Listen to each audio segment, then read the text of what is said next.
Buenos días, compañeras. En este vídeo vamos a hacer un resumen análisis del tema 2, feminismos y movimientos sociales. En la asignatura el tema constaba de 3 partes, que son las que veis en la diapositiva. Pero en el vídeo, en lugar de explicarlo por conceptos, vamos a hacer un pequeño recorrido por la genealogía feminista a través de sus vindicaciones, y esto ya nos va a llevar a cuáles son los debates que han ido surgiendo y a hablar de la importancia de la interseccionalidad en la perspectiva feminista y especialmente en el debate actual. Abajo voy a poner los 3 textos con los que hemos trabajado en el aula y también otros libros que considero clave para entender este tipo de conceptos. El término vindicar viene del latín vindicare y significa reclamar lo que es justo. Dice el texto de Carmen Castro que entendemos la vindicación como un acto político de reclamación de derechos y explica que hay 2 grandes ejes. De esta división también surgen luego las diferentes corrientes. ¿No os recuerda un poco esto del feminismo de la igualdad frente al feminismo de la diferencia? Vale, ¿de dónde van a nacer estas vindicaciones? En palabras de Amelia Valcárcel, el feminismo es el hijo no deseado de la Ilustración.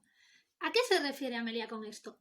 Si vamos al otro texto, el de Feminismos, debates históricos y contemporáneos, nos dice que es en la Ilustración el momento histórico en el que se vindica la individualidad, la autonomía de los sujetos y sus derechos. Norberto Bobbio calificaría este periodo como tiempo de los derechos, pero el propio texto nos dice que ese tiempo se escribió en masculino. Las mujeres quedamos, por lo tanto, excluidas del proyecto ilustrado. Y es ahí donde nace por parte de las mujeres la exigencia de ser incluidas en esos principios universalistas que la Ilustración mantenía: la universalidad de la razón, la emancipación de los prejuicios, la aplicación del principio de igualdad y la idea de progreso. Por lo tanto, vindicación, ilustración e igualdad son conceptos que van a quedar entrelazados. Pero el nacimiento de esta sensación de que algo no está bien, de que había una injusta diferenciación entre hombres y mujeres, viene ya de atrás. Ya estaba presente en los memoriales de agravios como La ciudad de las damas, y asimismo se podrían interpretar también estas vindicaciones como algo que nace ya en el análisis de Pauline Delabarre en La igualdad de los sexos de 1673 o en su tratado sobre la educación de las damas de 1674. Esto es una mera aclaración histórica, ¿vale? Vamos a volver un poco al discurso ilustrado. Como decía antes, las mujeres van a luchar por ser incluidas en los preceptos ilustrados. El feminismo va a poner su eje en una igualdad formal de los derechos. Vemos el ejemplo en Seneca Falls, en el movimiento sufragista, en cómo la Declaración de Derechos del Hombre y del Ciudadano pasamos a replicarle y llamarle la Declaración de Derechos de la Mujer y la Ciudadana. Vale, entonces las mujeres en diversos países del mundo empiezan a exigir estos derechos que son de carácter político: el acceso a voto, a la participación política, el de reunión.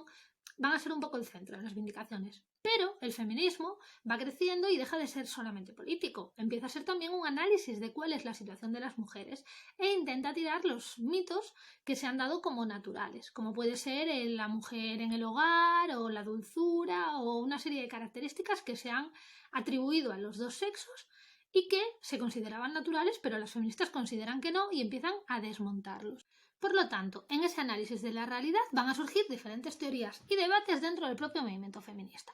Para empezar, hablamos de feminismo, de feminismos o, como en el texto de Carmen Castro, de movimientos de mujeres, porque no todas las luchas de mujeres se ascriben al feminismo. Luego, ¿dónde acaba lo natural y empieza lo cultural? ¿Todo lo cultural es negativo y lo natural es bueno? Si nos posicionamos en el discurso de la igualdad, ¿estamos intentando ser como los hombres? Si nos planteamos en el de la diferencia, ¿estamos poniendo demasiado en valor esa diferencia y cayendo en teorías esencialistas?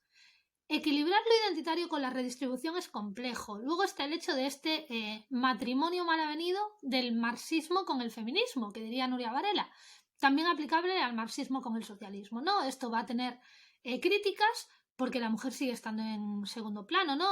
Kollontai, siendo marxista, pues criticaba el marxismo en ese punto. Y Flora Tristán decía que la mujer es la proletaria del proletariado. Entonces, no sé, vemos, por ejemplo, un ejemplo muy claro, ¿no?, entre las dos grandes corrientes, la liberal y la radical.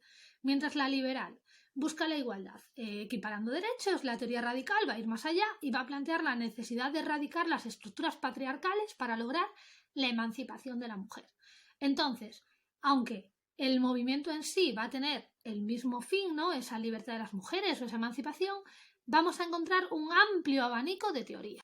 Conforme el feminismo crece a todos los niveles y traspasa fronteras, se plantea que, como movimiento hegemónico, blanco, heterosexual, burgués y de clase media, que diría el texto, no todas las mujeres se sienten representadas y entonces nacen los feminismos. Autoras como Angela Davis, Bell Hooks o Audre Lorde van a plantear nuevos retos a este feminismo que no estaba reflejando sus problemáticas.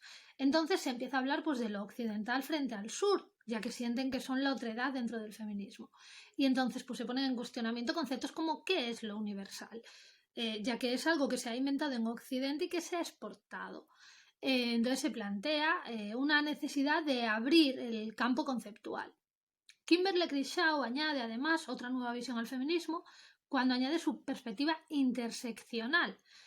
¿Esto qué es? Ella toma conciencia de que hay una doble opresión, por negra y por mujer, que no solo suma dos opresiones, sino que genera su propia situación de opresión específica. En palabras de Lugones, la raza es co-constitutiva de la opresión de género. Esto luego se extrapola también a la opresión de clase y se acaban añadiendo a estas teorías sobre la interseccionalidad nuevas discriminaciones, como la discapacidad, la orientación sexual, el lugar de origen. Toda esta evolución histórica nos sitúa en el debate actual, que es muy amplio, puesto que hemos añadido nuevas perspectivas tanto internas, las que hemos ido viendo, como externas, teoría queer, movimientos feministas, etc., que están confluyendo y a veces chocando contra el feminismo. Tenemos encima y de absoluta actualidad la discusión entre abolicionismo, vientres, prostitución y género, y regulacionismo, que creíamos que ya la habíamos pasado, pero no. También el debate sobre los cuidados y la maternidad, la exigencia de poner los cuidados en el centro, el tema de si el éxito laboral tiene que implicar la renuncia a ser madre, qué pasa con la corresponsabilidad, debería haber algún tipo de compensación económica para las madres, una renta universal. Desde fuera, el feminismo parece muy dividido, pero en realidad el debate ha estado en el interior del feminismo desde que empezó hace 300 años, y eso no le ha impedido avanzar hacia una sociedad más justa.